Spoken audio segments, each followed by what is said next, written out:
Hi, this is Angela G. from No Longer Lukewarm for Red Hot Christians and Wannabes. These videos are for those of you who like to listen while you may be doing something else. For those of you who like to read my blogs, you can find that link in the description box below. So this one is called God's Timing, the Lesson of Ishmael.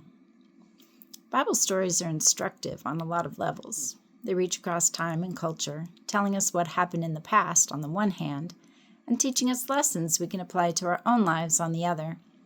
This week, the Lord brought the lesson of Ishmael to life in my very own house. He addressed the issue of waiting on God's timing.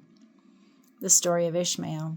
Ishmael's birth was the result of impatience, willfulness, and self-justification. It all started in Genesis 12:2 when the Lord told Abram that he will make him a great nation. At the time, he was 75 years old, and his wife Sarai was 65. The Lord doubled down on it in Genesis 15, verses 4-5, when he clarified that the great nation would indeed come out of the man's own body. Abram would be a father. Fast forward 11 years. Abram was 86, and Sarai was 76, and still without a child. The Lord had promised that Abram would be a father, but time was ticking, and it was starting to look physically impossible for Sarai to be a mother. Maybe what God meant was that someone else would be a surrogate for her. That had to be it. So in Genesis 16:2, Sarai told Abram to lie with her maid Hagar, who immediately conceived Ishmael. That was when the two ladies stopped getting along. And then came Isaac. 13 years later, 24 years after the first conversation, God returned to Abram in Genesis 17 to make a covenant with him.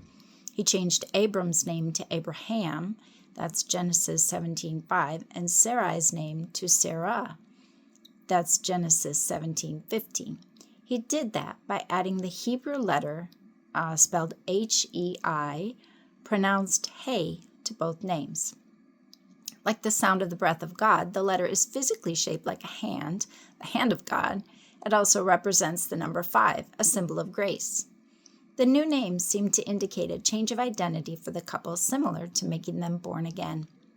God then reminded Abraham of his promise to make him the father of many nations, but this time confirmed that his wife Sarah was to be the mother.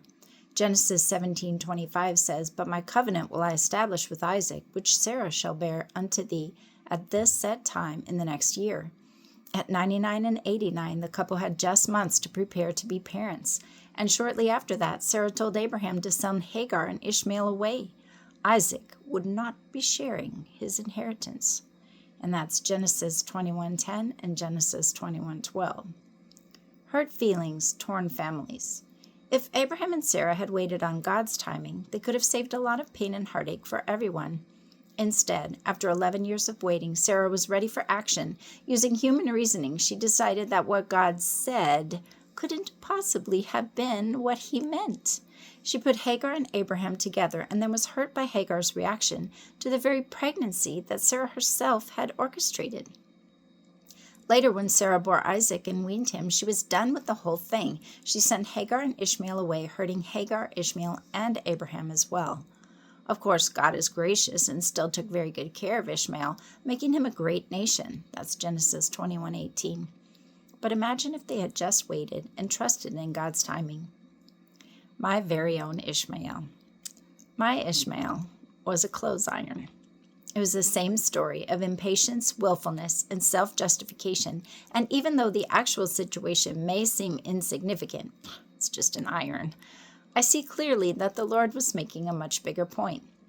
It all started when my iron was getting in my way on my dresser. I put it somewhere for storage, but then I couldn't remember where. I looked everywhere it could logically be, searching every closet, cupboard, and drawer upstairs in my house. My memory was not helping, and neither were my prayers.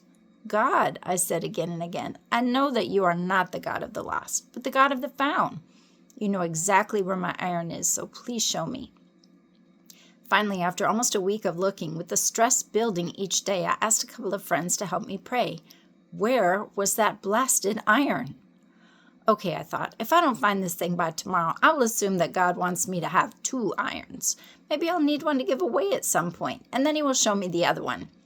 but I couldn't even wait until the next day. I had to do something to move that annoying situation forward. Before I knew it, I was on Amazon and found a steal of a deal that would arrive in the next couple of days. I narrowly avoided Ishmael.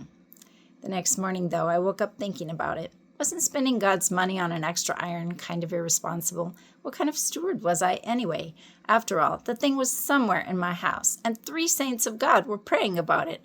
Surely I would find it in God's timing. I went back to my account on Amazon and canceled the order. When I got downstairs to fix my coffee, my husband asked me to put something in the spare refrigerator. As I was doing it, I was talking to God the whole time. Lord, you have never let me down when I asked you to help me find something. I have lost my keys, my phone, papers at school. You help me every single time. I know this time. It's probably a lesson that I'm supposed to be learned. There it was. I was looking right at the very iron I was fussing about. It was sitting on top of the fridge in one of the least logical places that I could think of for it to be. Not only that, but God had answered my prayers the moment I gave the situation to Him and trusted in His timing.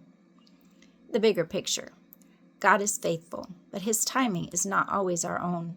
When logic and circumstance scream that waiting makes no sense, we can't take matters into our own hands, justifying our action as what God must have meant to happen. While it might feel like accomplishing something in the moment, the results are never what we want and can lead to harm for ourselves and others. God was gracious to Sarah and Abraham and me. But we can't always count on Him to bless the messes we make when we take control. What are you waiting for God to accomplish in your life? Is it a healing, deliverance, a loved one's salvation, or provision that has been long in coming? Has the enemy of your own flesh offered counterfeits and quick fixes that involve acting instead of waiting? The lesson of Ishmael is that God's timing and solutions are always best. When we try to go around God, it never fixes the situation and often causes complications that can lead to pain and loss. Waiting is hard, but living with the consequences of our own willful impatience is harder. That's the lesson of Ishmael.